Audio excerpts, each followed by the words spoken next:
way we communicate with Sam is, multi-sphered, I suppose.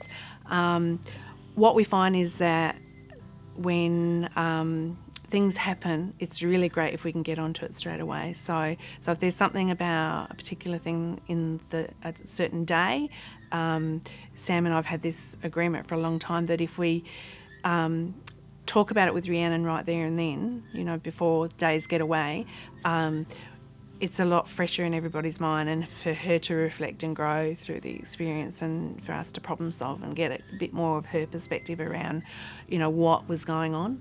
I'm very, very open with my experience with Rhiannon, with Di. I'm very, very open with having conversations in the moment and saying things are not going so well right now.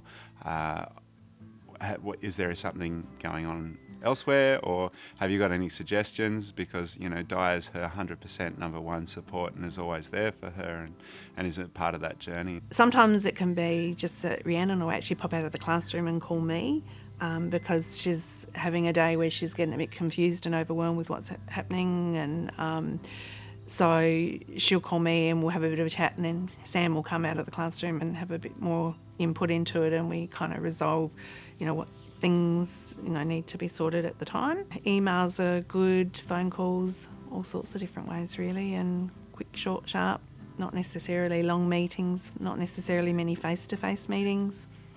Yeah, it's really, communication's key to things going well. I have long conversations with Di, and sometimes they are only short conversations where it's just like, this is where we're at, and so that we're both on the same page in supporting Rhiannon, and sometimes Di will have questions around assessment tasks or what we're doing in class. The beauty of this whole assessment task was that right from the start of term he was in contacting me, letting me know what the project was.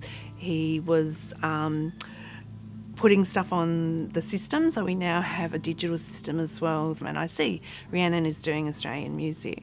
So that just sort of helps me think a little bit more about, what does that involve? When Sam contacts me, he unpacks that and gives me a lot more clarity around what it is that he wants Rhiannon to do and what the other kids are doing.